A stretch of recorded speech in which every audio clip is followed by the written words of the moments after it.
Welcome to The Funniest Thing. Yes. Where each week we share stories about how stepping out boldly always leads to better than expected outcomes. Thank heavens it does. Thank heavens it really works. That's right. My name's Darrell. I'm Ed. And we're broadcasting from CHOBO Studios in beautiful downtown Van Nuys. Yes, a real tourist trap. Yes.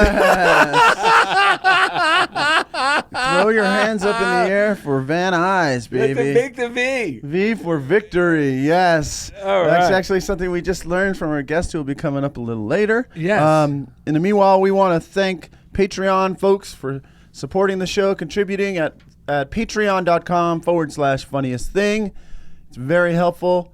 It keeps this, it's great to circulate money, isn't it, Darrell? It sure is, because and when the money circulates, and that's another thing we want you to get into habit. Stop using the word spend. Yes. Use the word when you think, oh, I'm spending. No, I'm circulating money. Yeah. And just know that it's going out and it's blessing the people, because it really is showing appreciation. His money is an exchange of appreciation. Yeah. You know, I appreciate these things at Home Depot, so I'm going to exchange it with this. Right. But then it doesn't stop there, because as it circulates, that appreciation grows with each and every person as it moves through its lifetime until it circulates back to us, multiplied with even more blessings. Yeah, that's something that we learned from Reverend Ike. We recommend anyone who wants something, a boost in consciousness, especially around money. Check out Reverend Ike on YouTube. I was just telling you a little trick that I've been using lately that wasn't really a trick. It just slipped into my mind, which is when I see people and, used to say, oh, I appreciate that. Someone gave me something, whatever. Now I say, I appreciate you. Oh, thank you. I appreciate you. There's something way more profound. It's so simple, but it's more saying, I appreciate your being, the act of you thinking of me. Yes. All of this more than just this little thing, that's like with money. It's like, I appreciate you for circulating this, and we appreciate you for being a part of the show in this way. Yes, you really are a part of the show. If you contribute to this show in any way, you are a part of this show, because we wouldn't be able to do it without you. Yeah, and you're a part of CHOBO Studios as well, because then we circulate that through. And so thank you. Again, patreon.com/funniest thing. That's Patreon. We'd like to thank all of our listeners. If you ever want to send us anything, Funniest Thing, P.O. Box 1312, Culver City, California, 90232. Yes. You can email us. If you go to darrellanded.com, there's a contact form there. Very easy. Or go to our Funniest Thing fan page on Facebook. You can message us there. And we got a message from Lisa Schmidt this week. In Lansing, Michigan. And can you believe this? All the way there. Well, first, as you're looking for that, I got to say this. So last week's episode was with Mark Hicks. And what was the title of the show? What was the title? Get Your Kicks with Mark Hicks. I'll find that while you talk about it. Tell me what you want, what you really want. No, that was Kathy Norman. All right, go ahead. So anyway, last episode was with Mark Hicks. And he was talking about how I just want to celebrate with Mark. Yeah, I just want to celebrate with Mark Hicks. And in that episode, you'll hear Mark Hicks reinforce or reassure us what we're doing here, and how we don't realize, like, we're not in the distribution business. We're in the sharing business, and Google, YouTube, they're distributing to those who desire it, which is an amazing thing in modern times that we have. That never existed before. So the people who want it can have it, because if you want it and look for it, you'll get it. You'll find us, or you'll find whatever it is you're looking for. Truthcommunity.net. Yeah.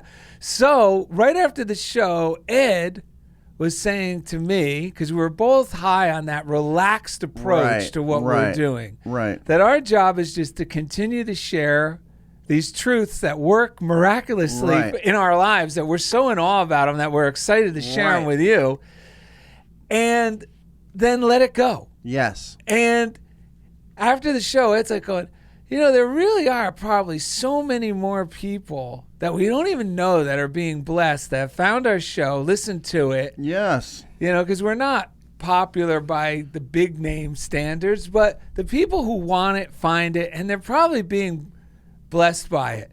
That same day, we get several things happened. We get this email, which Ed's going to read, and we also receive that's from Lansing, Michigan. Later on that day, two of our friends from Oakland happened to be in town for a conference. Yeah, Alameda to be exact. Alameda, which is Glenn and Sarah Brewster. Mm-hmm. So Sarah wanted to take a picture with me and Ed, which miraculously came together because Ed and I were not together that night. Right. And just a series of serendipitous. Everything you tried to do was closed until you got like 15 blocks from my house. Yeah. Which gave me just enough time to join you while my wife was making some food for my son. My son was in town. Yeah. The timing of the whole thing was just crazy. So we had no idea. Now this is after the show. We just said we get this letter from a stranger in Lansing, which Ed's going to read, and then Sarah tells us why she wants to take this picture with the two of us. Yeah. Because a friend of hers who's in Italy asked Sarah if there's any podcast she could listen to. Well, she's doing business in Italy and then Paris. And Sarah recommended Funniest Thing with Darrell and Ed. Yes.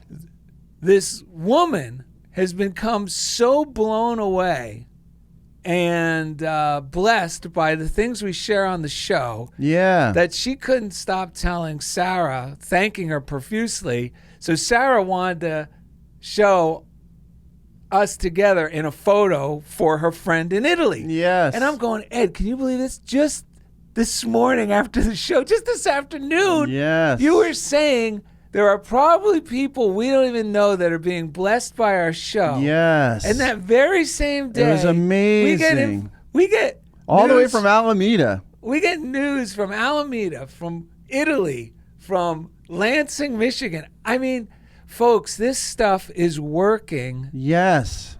Whether or not you're always aware of it working, it's always working. Yes. But when we think about it working or practice the presence of God, well, then that brings up these good feelings within ourselves because the belief starts growing. Yes. And that good feeling just attracts more of these good things. Yes. I will send that picture that we took with Glenn and Sarah to Indy, so hopefully he can drop that in on the screen. If you tune in on YouTube. Yeah, I'll put it in. What's that? Yeah, I'll put it in the show. Okay, great. So if tune in on YouTube, you'll get to see that picture. If you didn't know, there's a YouTube channel with full episodes. Please tune in, subscribe, like the videos there. This stuff is amazing, and you get to see all the art and things that our fans send us, and the great shirts. My wife didn't even know what the show is about today, and she found this shirt called "It's Miracle Season." It's about at the thrift store today or this week. So anyway, so Lisa reached out about joining us on the air, and as a guest who teaches a course in miracles, and we said fantastic. And then she told us about how... And this is a stranger to us. Yeah, we never met Lisa Schmidt before. She'd been listening since March, loved the show. Notice we talked about A Course in Miracles. Yeah, and said how much it benefits her and how she's been teaching it. And how we never really focused directly on A Course in Miracles, and how she would love to do a show. With us. Yeah, so we said great. We gave her the date, which will be November 12th. But then she sent us an email that... A follow-up. That told us about how Lisa ended up reaching out to us, which is quite amazing because she said, my A Course in Miracles teachers and my Unity minister have been asking me to teach more. I had a bit of fear around doing that. I recently had an aura reading done, and the lady said, "You're holding back on something," and I knew it was teaching.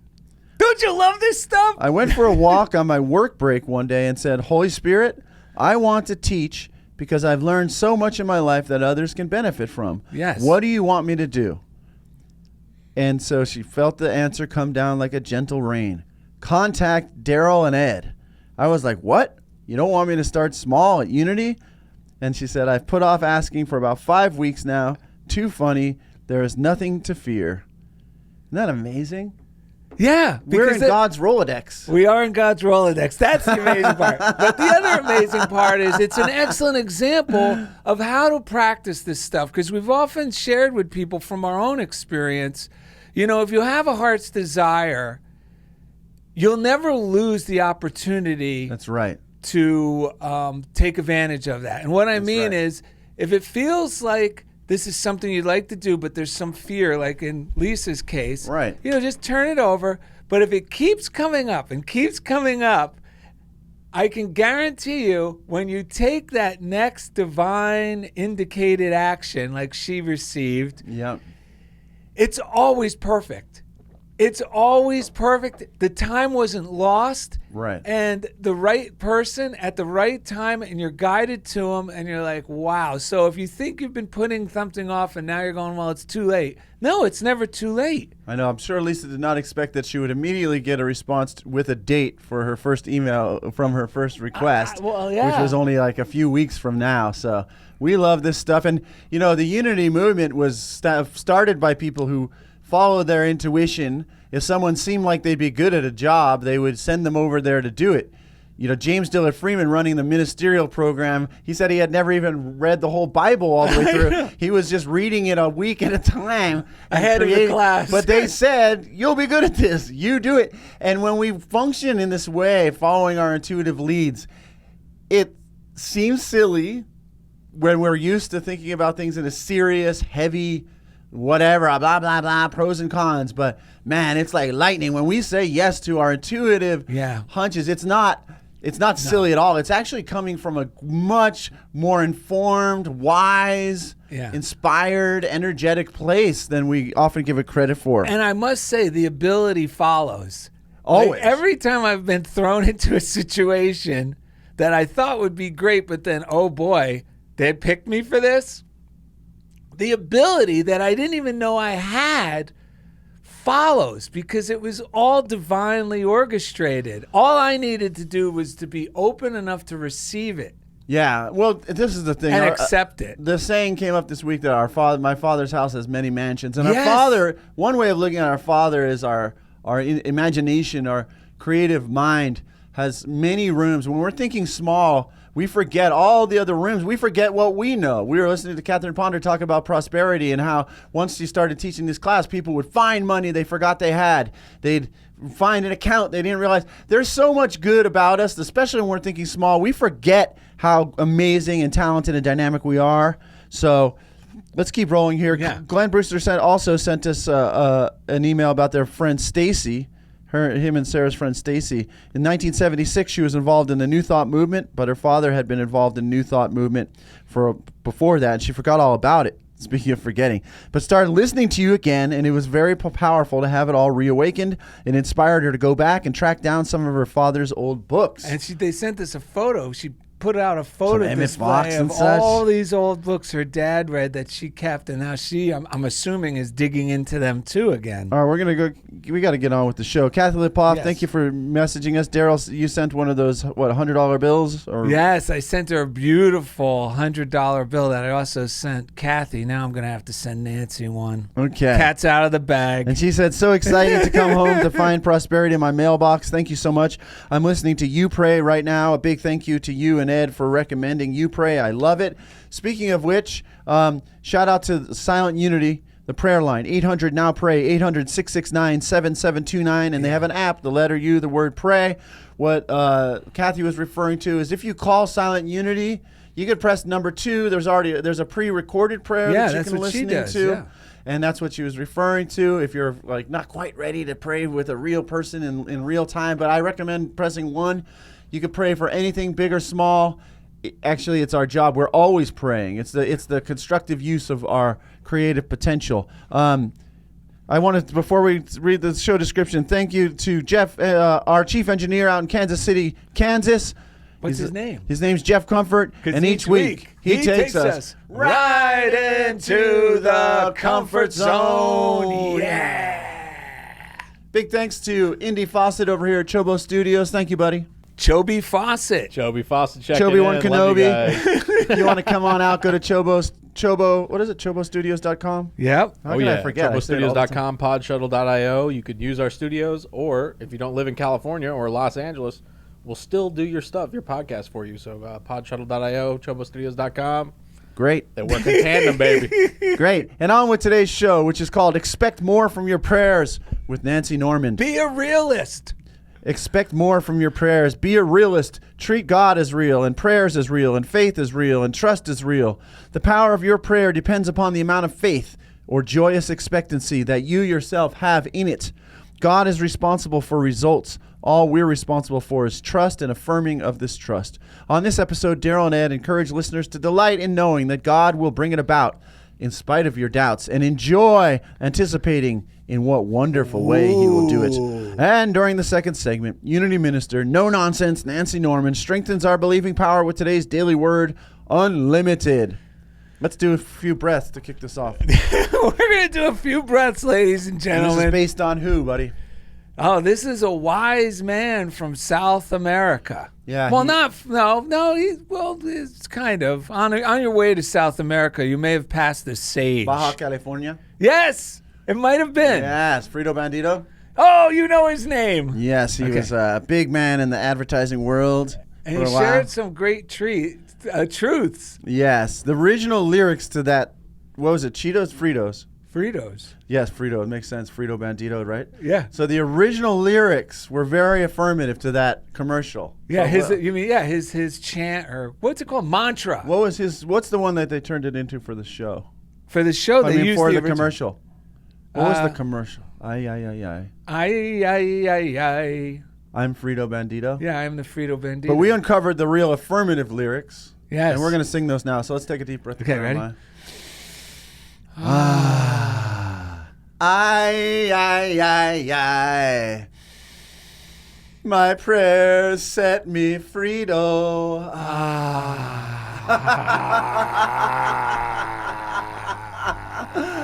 Ay, ay, ay, ay. My prayers set me Frito. Wow, I'm not afraid. In that one. Yes.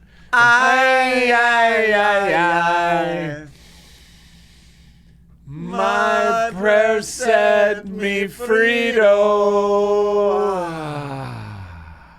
I feel so free right now. Yes, indeed. Speaking of free, set yourself free with a morning routine. Yes. Get up, read some inspired words, do some meditation, affirm some good for your life, for crying out loud. Yes. Stop rehearsing that old sad sack. Turn into the God-given gift that you are, the amazing person. Man, I was rehearsing some sad sackery when I first woke up today.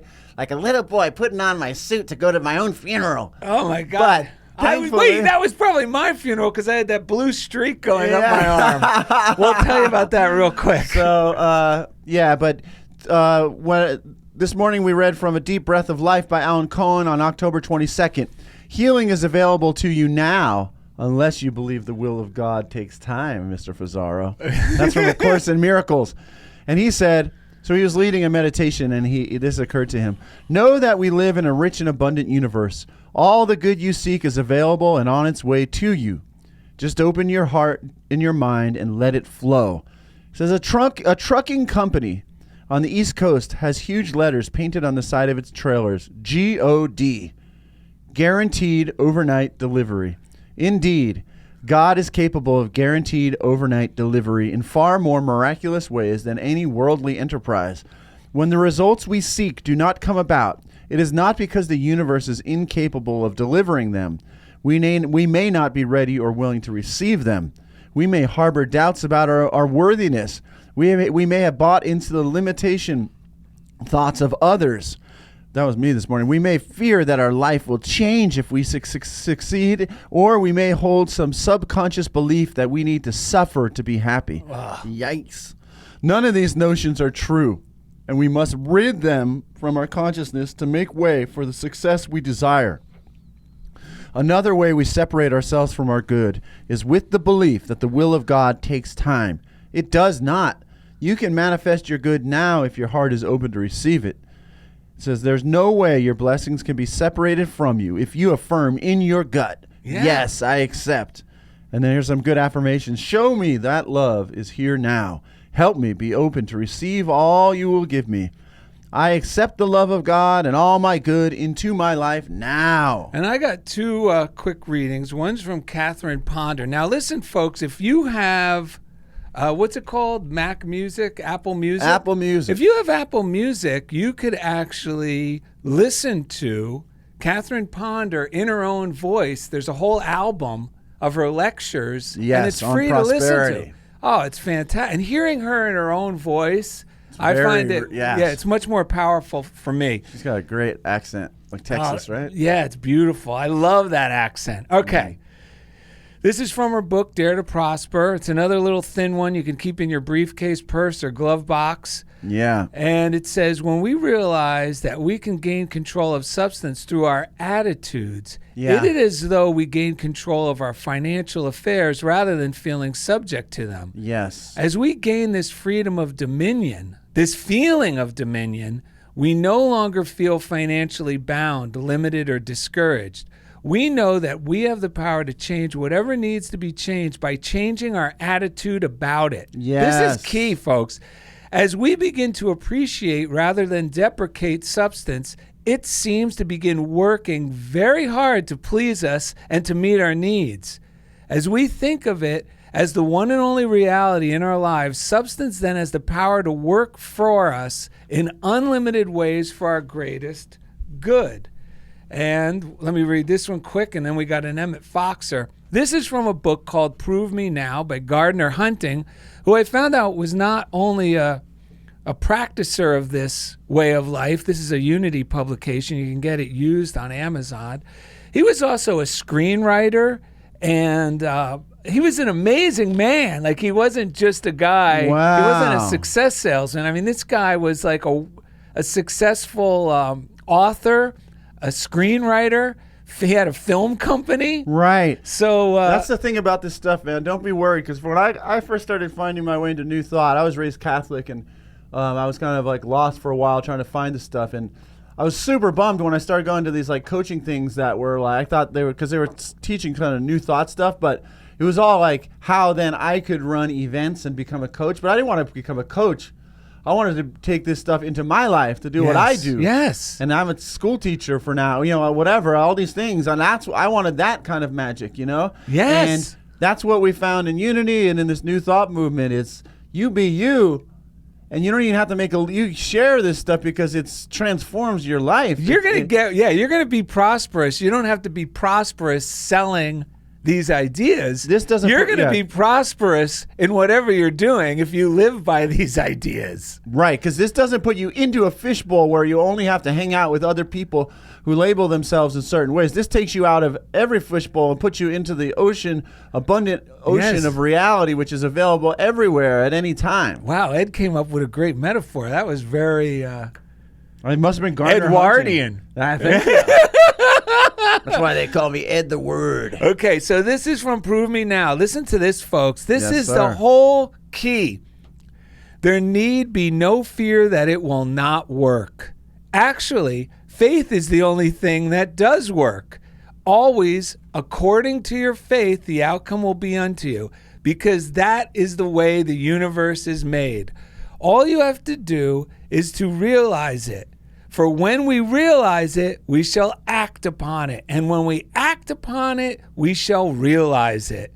What we give out comes back to us multiplied. Yes. That's so funny, because remember I mentioned appreciate. I appreciate you, using that rather than I appreciate that, or saying I appreciate you. And the other day I was telling my friend about this. Then that evening, and he was like, wow, that feels really good, putting that out there. I appreciate you. Yes. And that night I decided, kind of like seemingly unrelated, I was just like, you know what? I'm going to tell that mom of that student that's been having a hard time, but he's had some great success this week. I'm just going to email his mom. I'm going to text his mom and tell her, please tell so-and-so, we really appreciate the work he's doing at school. And because I knew she would be blessed by that. Yeah, of course. And it keeps the momentum going. Yeah, and then that blesses me in turn. So the thing is, she sent me a text saying, I will tell him, blah, blah, and the last thing she said is, I appreciate you. The very thing I had been putting out and telling came right back. It comes right back. It was like God was like, see, Ed, it's coming. It's working. It's working. Yeah. So here's a good reminder. That's prove me now. Here's a good reminder to get us into the break. Yes. And then we're going to have Nancy Norman with us when we come back. But this is from Emmett Fox. And this is actually what kicked it off, the whole show. The show, week. Because I read this last week. Because I read the readings the night before as well. Because, when I'm going to school, sometimes I'm so tired in the morning. No, it's good to have that nightcap. We've said this before, because what we put into our minds right before we go to sleep, the subconscious is like wet cement. So it's like writing something in wet cement. Right. So it's always good. Just 2 pages. We say this all the time. Just 2 pages of spiritual literature. That's it. Before you go to bed, will make a significant difference in your next day, in the following day, in your life. And when I choose to read the readings I'm going to read the next day, it like prepaves my brain so that when I read it again in the morning, especially because, like I said, I wake up for school and such, so it just kind of helps me be ready to receive it the next day, and I get a boost when I'm reading it. But on October 18th, in Around the Year with Emmett Fox, he said, mental drudgery is not prayer. Amen. And the first line is, expect more from your prayers, which is where we got the title for today's show. I immediately said to Darrell, I texted him. He goes, this will be a great show title. And I go, that's perfect for Nancy Norman. Yes. Expect more from your prayers. The power of your prayer depends upon the amount of faith that you yourself have in it. To pray in the Spirit that even if this prayer does not do any good, at least it can't do any harm, is not really to pray at all.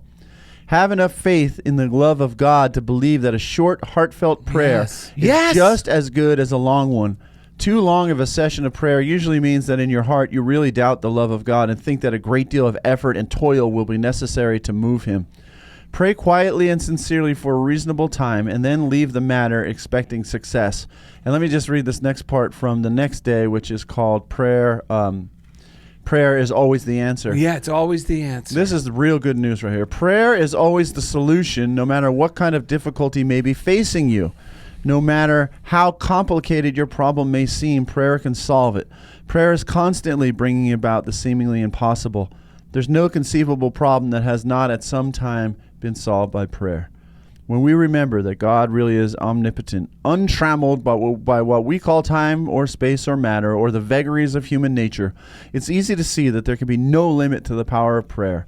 You can pray about a problem and solve it at any stage. Yes. But of course, the earlier you tackle it, the easier will your work be.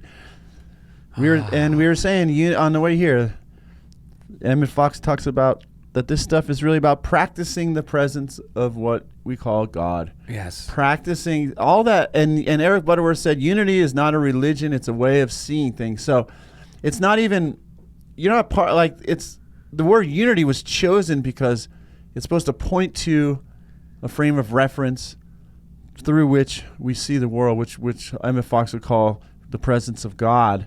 So prayer is practicing seeing the oneness and the wholeness of life. It's practicing seeing through the eyes of who we really are, which is amazing. Nothing we could have ever done on this earth can change our divinity. That's all a lie. It's all based on misunderstanding. We are whole and perfect. This is what has healed Darrell and I and continues to heal our lives and continue to heal the lives of many. We can't really change our nature. We cannot. We can only learn to cooperate with it. We can only learn to step out boldly and be amazing and recognize, show up as that amazing. Instead of this small role that we may have believed we had to play, we show up as dynamic, amazing people. And sometimes that could be, you could still be relatively quiet if you like, but there's a dynamic power radiating from you that just transforms everything and everyone you come in contact with. That's why I'm so the reason I think that fishbowl comment came out, because that almost killed me. I was being exposed when I was being exposed to these principles, and then I was being told that I had to then go back into a fishbowl to use them or that's not what I like. One of the great things I got from my Catholic upbringing was learning about Jesus. He walked anywhere and everywhere and used principles to transform anything, and he was afraid of no one and nothing. And I wanted to be like that. Yeah, me too. Yeah, that's this kind of superhero Darrell and I aspire to be. Yes. Well, all right. Are we ready? We got another half coming up. Yeah, coming up next. Unity Minister, no nonsense, Nancy Norman strengthens our believing power with today's daily word, unlimited. So thank you for listening to Funniest Thing with Darrell and Ed. Yes, we're into the second half of Expect More from Your Prayers with our guest, Nancy Norman. Oh, boy. But Ed has a quick little something to read. That's right. This was sent to us in the email box by Sue Hodgson, who sends us an inspired email every morning with great new thought teachings.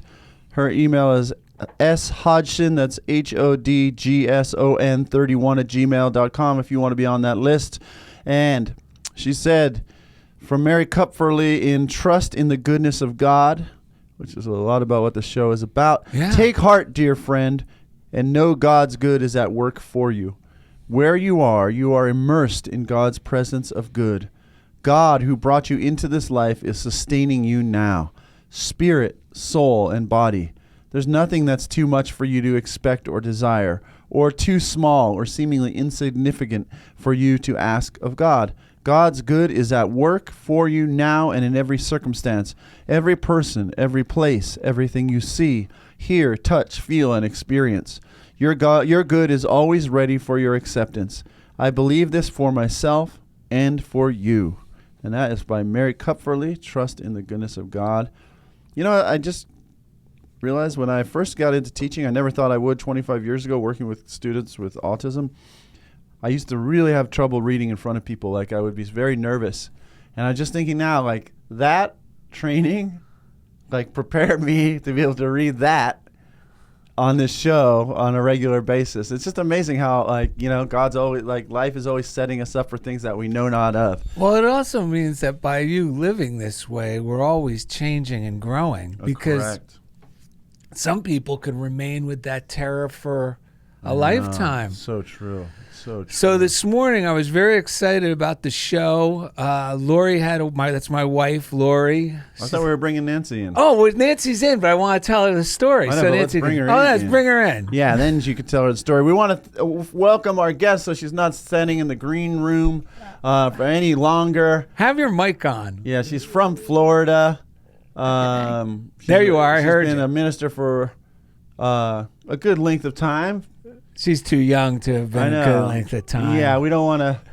We don't. You need to get on YouTube and check out the amazing Nancy Norman. We get to check her out every time she comes on the show. We're so happy you're here, Nancy. How are you? I am doing great, and I want you to know the Bible says, and the children will lead them. Well, guess my daughter was a Unity minister before I was. Wow. Yes, she's been a Unity minister longer than I have. Wow. And when she went into the ministry, I thought, oh, how wonderful, because I love this teaching. Not in a million years thinking that I would be following the child. That is so Following crazy. the child I have. What's crazy, too, is we have a story at the end of your segment about you and Kathy that you're going to want. But now that you're here, Mama Norman, can you please listen to Darrell's story of healing? Yes. Okay. Thank you. I love Mama Norman. Yes, so do I. So, Hot Mama. yeah. Hot Mama Norman. That's why the Frito Bandito visited us earlier.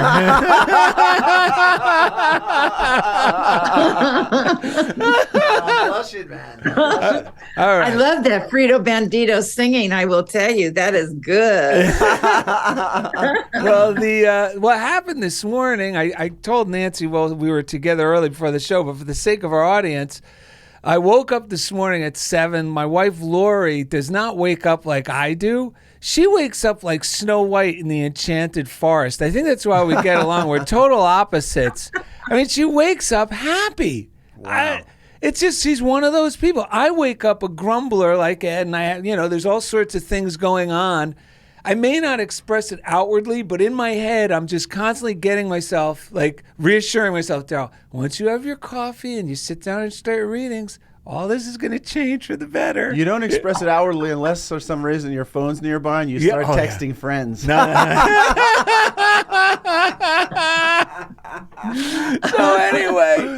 this morning, I noticed, like yesterday, I got bit by a couple of bugs, like spiders on my arm, right? And one's swollen up pretty bad, and the other one's minor. So I didn't think anything of it. You know, I've been bitten by spiders before. Right. And Where are you battling with these spiders? In your bed? No, they're not in the bed. They happen somewhere outside. Okay. Maybe on my hike. Right.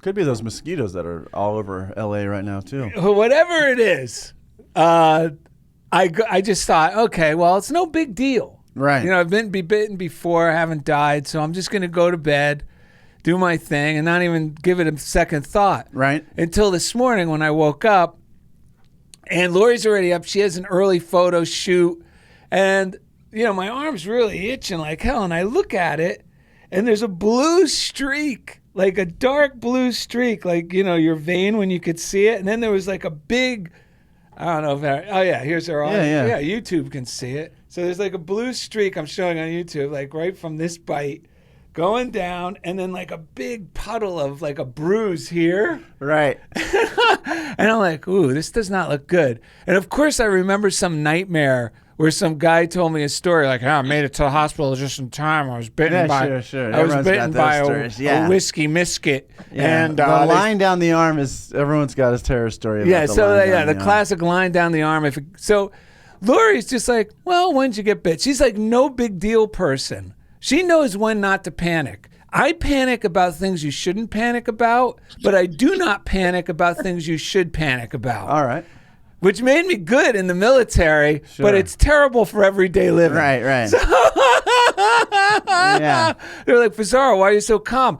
Something about like a real panic situation, my emotions just shut down and I get reasonable. Right. I think it was from growing up with my dad. But anyway, this thing starts pulling up over here in my arm. So I show Lori, and she goes, well, when'd you get bitten? I go, well, I don't know, noon, maybe at night. She goes, that's not too far. If it gets worse, you know. And I said, oh, okay. You know, this doesn't seem good, even though she's reassuring me. Right. And then later on, I show it to her again because I'm not really believing. I don't really have my faith muscle going yet.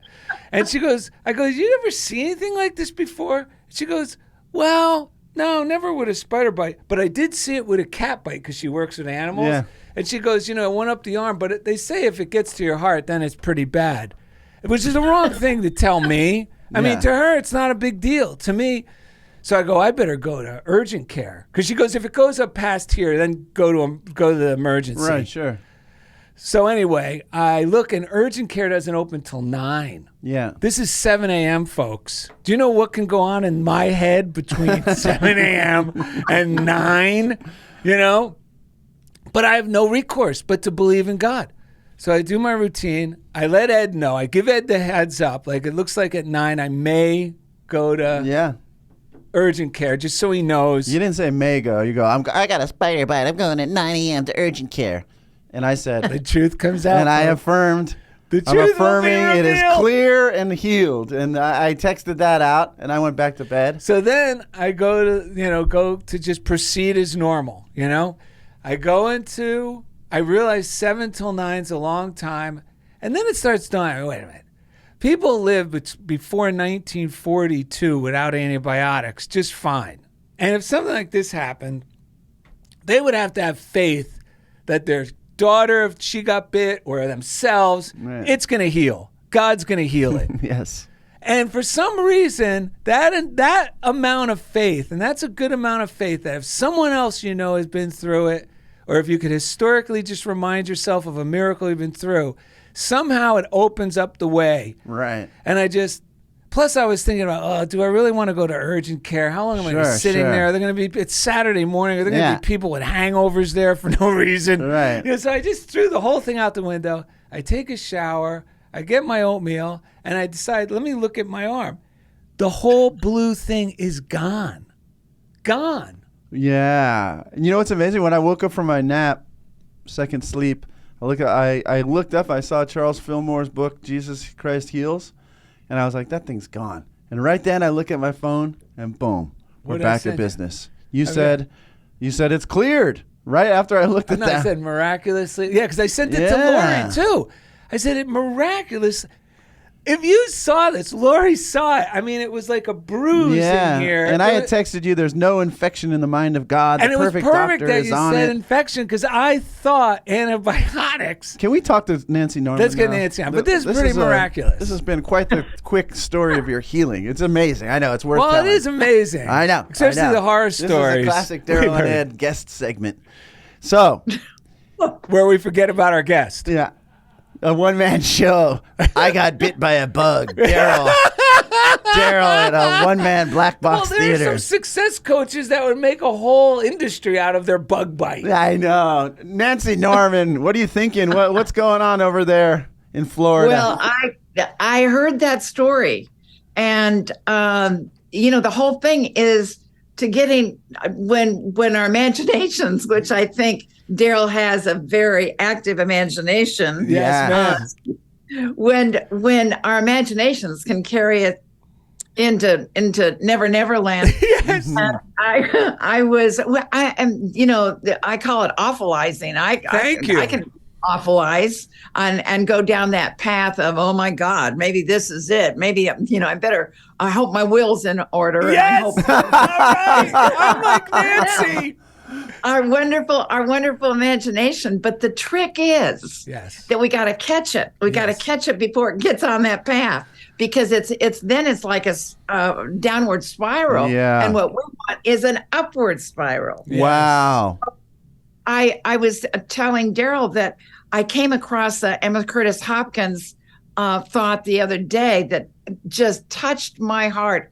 And it is exactly what we're talking about. She said, because remember, we have to rise above that negative, self-defeating, destructive thinking. Yes. Yeah. And so this is what Emma said. She said, I rise out of the reach.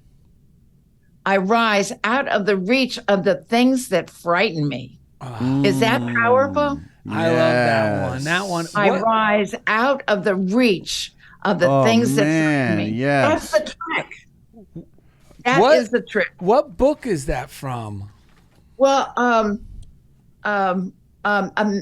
scientific mental practices. Wow. What a great title. Yeah. This is. I will tell you, that's a fabulous book, and those are actually the classes where Emma Curtis trained over 5,000, possibly 10,000 people to go out and teach these truth principles. And it's these lessons. There's 12 lessons, 6 for ourselves, for the inner being, and then 6 for if you have a client or a person that comes to you with an active imagination, or that they're experiencing something in their lives that they want to turn around. The last 6 chapters tells you how to do that, but it's all laid out there, and it's exactly Catherine Ponder, all the New Thought teachers have learned from Emma Curtis Hopkins. So I have so enjoyed looking into her work and going to the basic roots of our teachings. And it all begins within. Yes. It's all here. Can you tell us just a basic of who was Emma Curtis Hopkins? Okay, Emma Curtis Hopkins was a woman that lived in the late 1800s, early 1900s. And she's called a teacher of teachers. Charles and Myrtle Fillmore studied under her. Ernest Holmes was her last Science of Mind, was her last student. Whoa. Was her last student. And he saw her not for a long period of time because he had already been working with these principles. And they say that Florence Scovel Shinn studied with her, Emily Cady studied with her. These were all students of Emma Curtis Hopkins. Whoa. And everything really is laid out in that book. It's not an easy book, but I'm still on chapter 1. I mean, I've looked at the whole thing, but chapter 1, it's wonderful. There's all kinds of good stuff that you can come across. And she, do you know what she said? She said to her students, unless people realize these principles and put them into practice, then we are going to be living in a world of lack and limitation for the next 1,000 years. Isn't that interesting? And all those years, and that, I believe that's true. We've got to get out of that feeling of lack and limitation. Her whole idea was based on there's good for you and you ought to have it. Yes. That's chapter 1. You've got to know there's good for you. God did not create you to be limited or lacking in any way. But there's a trick here. And that is, you say to yourself, and I am studying with a minister that teaches stuff from Emma to ministers, and the trick is if you got to do it. So the trick is, you say to yourself, "There's good for me, and I ought to have it," and you say it out loud, and you say it with conviction and confidence, and then the next thing is, what is my good? What good do I desire? How many of us know that? Yeah. Right. How many of us can state that? So you state what your good is, and then you write it down. Yes. Oh my God. You write it down, and you work with that one thing, knowing that it's already here. Yes. In fact, the daily word today is so perfect because it's like do you want me to read the daily word? Yeah, that'd be wonderful. Okay. This daily word comes from July 29th, 1933. Yes. It says, I abide in the consciousness that time does not limit me. I know that the blessings of God come to me here and now. There are those who think that they are limited by time.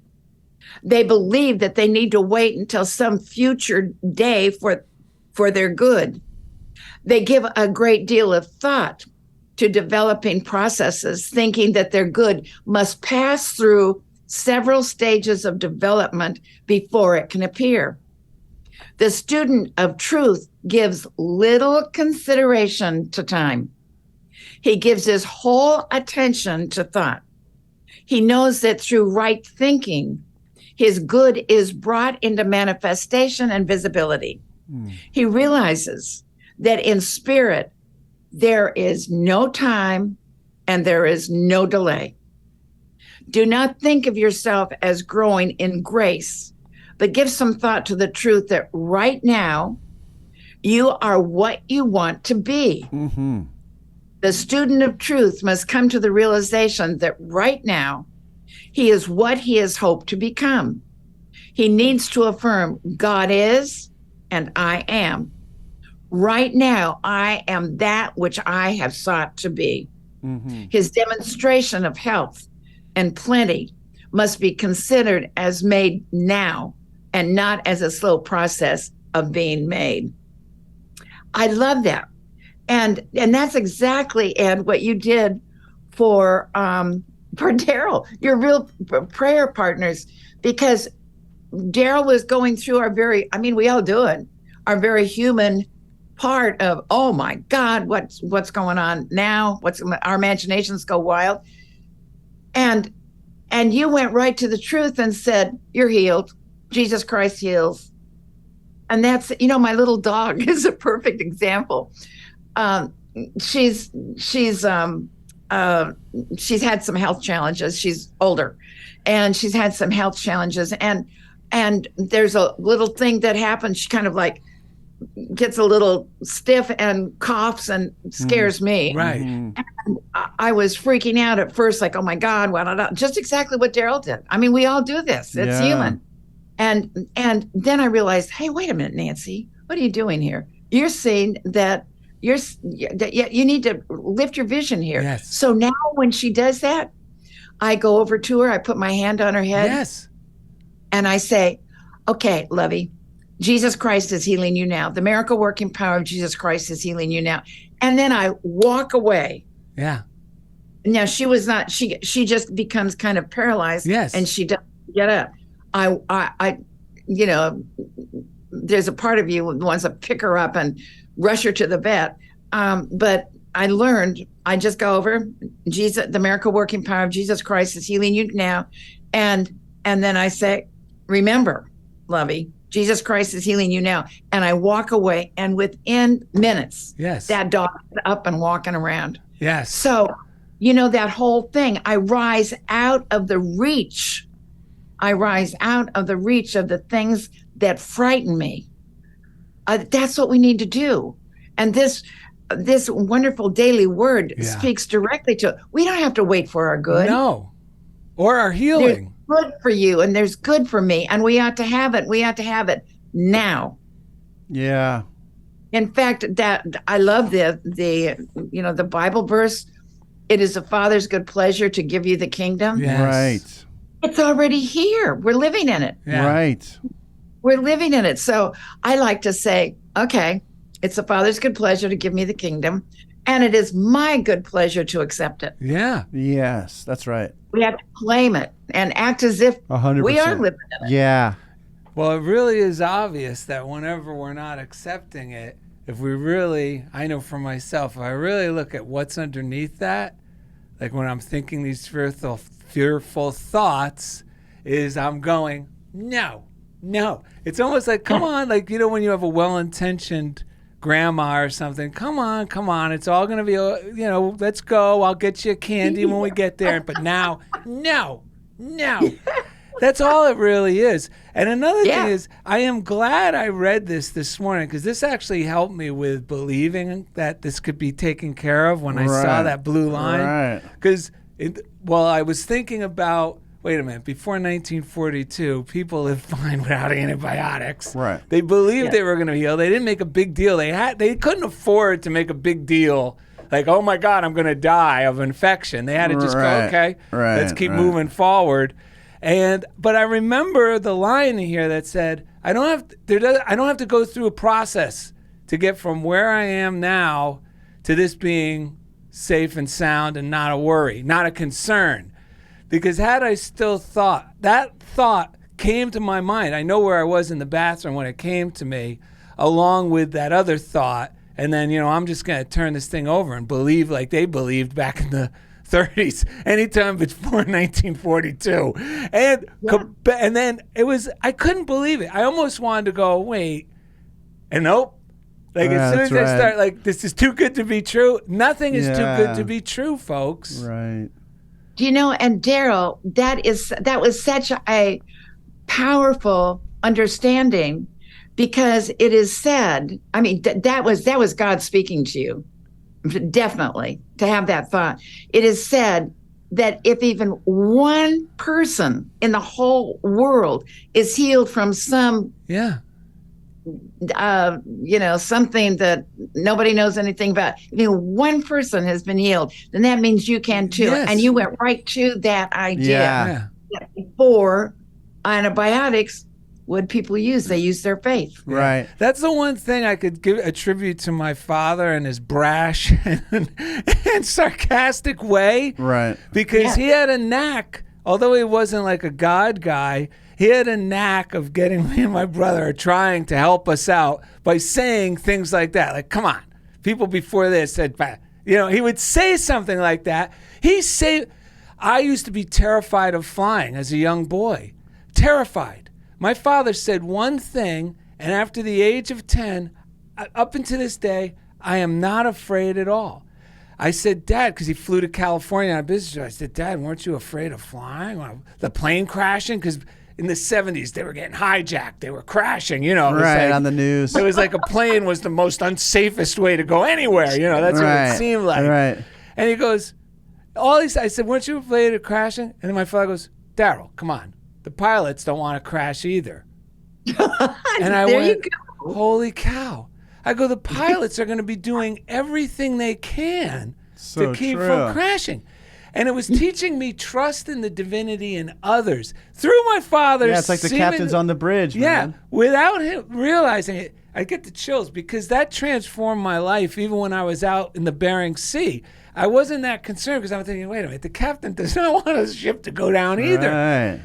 It's these little things. So I got to attribute that to my father, probably put that in my head this morning along with God. 100%. God was probably going, Fuzz, help me out here. This kid's he's not believing. Don't worry, let me handle this. Hey, knucklehead. Before 1942, there was no antibiotics. Come on. Right. Oh, yeah, you're right, Dad. I love that. But that was a divine idea that you were open to receive it, though, Darrell. Not, sometimes we're not open to receive those little nudges. That's a God nudge. Yeah. You know, that your dad style truth I was telling you about this earlier came to me this week when I had a student, the same student who I actually complimented him to his mother. He hasn't been in school for 2 years. He's very immature and just some things going on, and just because of who he is and why I'm working with him, it adds to that. So he's doing that. I can't believe now it all makes sense because his thing is no, I'm leaving class now. No. And he does that very thing that you're talking about, right? That's what he does. So he was just on the no. And I've been really patient with him, and, combo of patient and firm. But this day, God came through me, and he was no. And then he went over to this little area where you can earn things in my classroom. And the lightning came through me, and I just said, so-and-so, you are not going in there. We are not chasing you around anymore. I said, I am mad because I know you can do better. This, it was so clear. And I made it clear to him, I'm not mad at you as a person, or I'm just mad because I know you can do better, and I want you to. Because you're choosing not to do what we all know you're much better than this. Yeah, exactly. And I could tell that you're acting this way because you're just afraid and you're running from your responsibility. I didn't say all of that, but it all came through. Yeah. The whole room just went silent, and he got up, he did his work. Everyone else at the group did their work. I said, great job today. See you guys next, whatever. And then, like I told you, the next day he talked to me, said, remember when you got mad at me? And I said, I do. And I said, you remember what I told you about why I was getting mad at me? He's like, I do. And he did his work with me. And I said, look, I don't want to get mad. I said, sometimes my brain, I'm trying to do so much and I can't. I was very open about it. And I said, that's why we're working together. You're helping me. I'm becoming better. You're becoming better. But that lightning, like your dad, it's necessary. Sometimes it's necessary for it to just cut through the niceties and give you something that you can use, some truth that you can use. Well, remember what the origin of the word nice. Yeah, it was like playing dumb, ignorant. It's being choosing. It wasn't a positive word when it started out. Because we're holding back.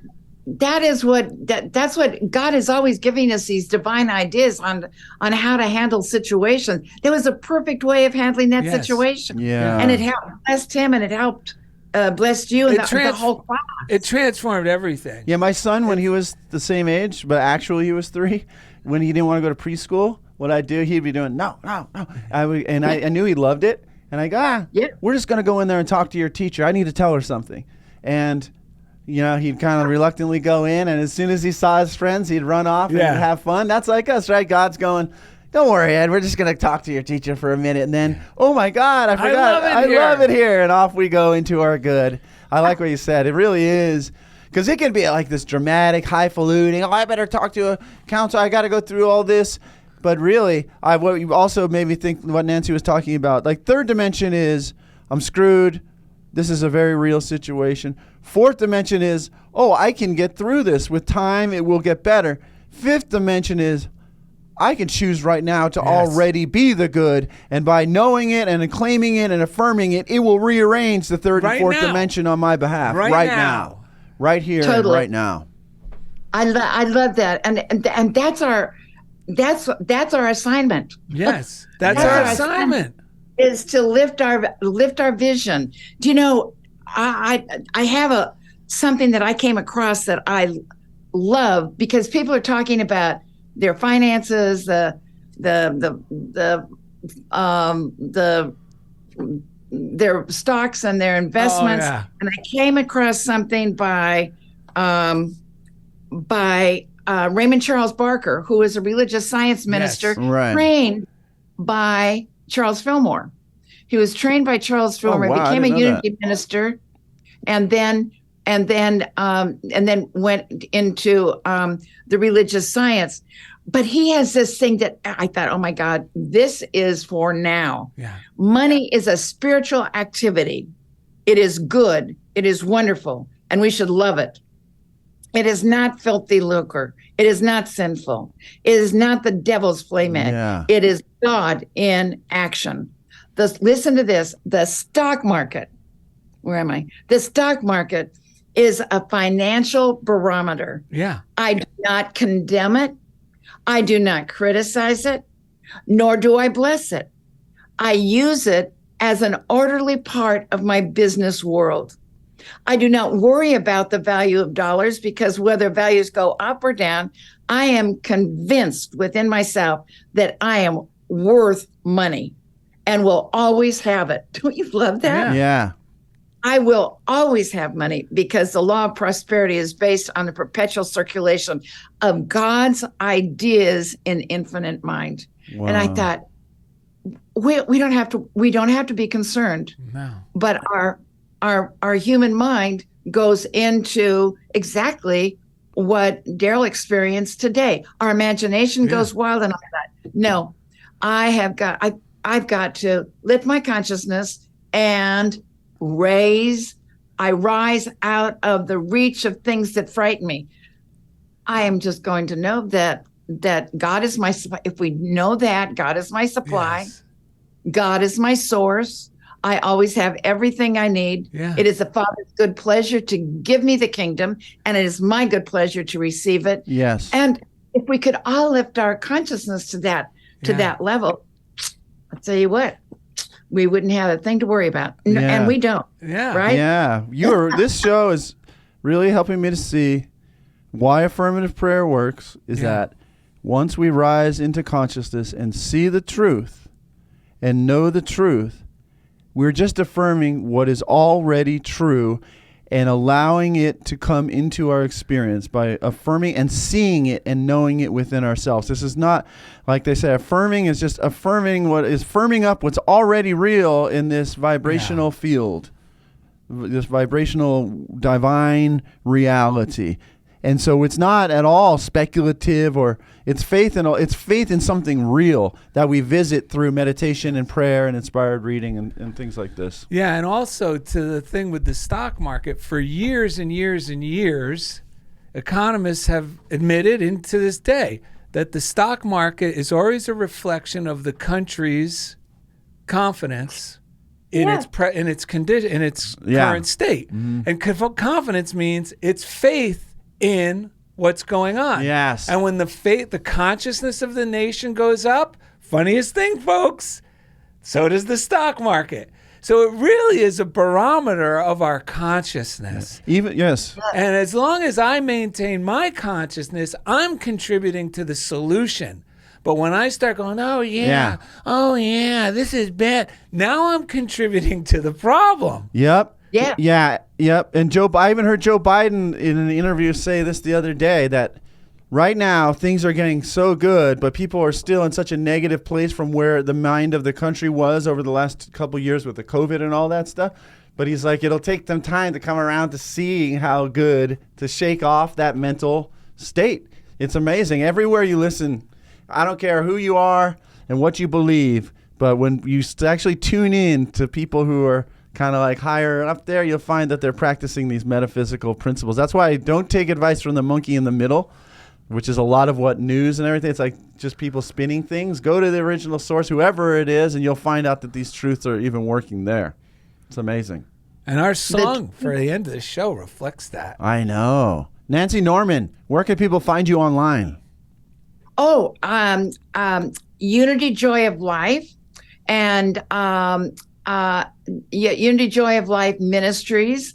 And I have the Weekly Word, which is sent out on a weekly basis, and the Weekly Wisdom, which is sent out on on a weekly basis. Right. And also I have Infinite Prosperity, where I teach truth principles, and at 7:00 in the morning Eastern time, and the same thing again at 7:00 in the evening Eastern Standard Time. So wow. So it's wonderful. These teachings are fabulous, and it's up to us to keep that higher level of understanding. Yeah. And what day are the those courses that you? Well, the weekly wisdom and weekly word. If you sign up, I'll send it out, or you can find it on YouTube. The courses on Infinite Prosperity is on Thursday. On Thursday morning, 7:00 Eastern Time, 7 in the evening Eastern Time. And the ministry is called what again? Unity Joy of Life, and it's a Zoom class, and all you do is go on my website, Unity Joy of Life Ministries, scroll down until you find Infinite Prosperity, and there's a place you click, and it'll take you right to the sure Zoom. Our listeners are going to love that. All right, we got a story from the Unity Village Press. I thought this was in the archives. Archives. I'm not sure if this actually holds up accurately historically in terms of what we found out about Kathy being a minister first, but let's see. Yeah, never let the truth get in the way of a good story. That's what I always say. So what we read, who knows? Nancy Norman's always been, well, this we know is true, always been known as a stylish and attractive minister in the movement. That's true. Yeah, anytime you mention her, ooh la la, you hear things like this. Ay, ay, ay. Oh, my goodness. In fact, every time the ministers got together for a retreat and hung out by the pool at Unity Village, you know that pool? Yeah, I hope keep they going. bring that back at some Come on, point. this is getting good. I know. I just want to make sure everyone knows what we're talking There's about. a pool at Unity Village, Ed. Yes. It's beautiful. Everyone would sneak a peek and admire Nancy's looks as well as her style. Everyone. Doesn't matter who they were, men and women. One day, her daughter, Kathy, came up and asked, "Mom, how do you know which bikini to wear to make you look so amazing?" Nancy smiled and replied, "Kathy, bikinis are like statistics. What they reveal is interesting, and what they hide is critical."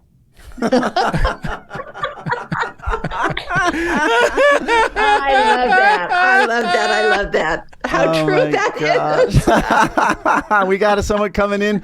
The original writer of this song, Jack Yellen from 1929. Wow. 1929. Now, folks, just think about this. This guy wrote this song during the Depression, not after.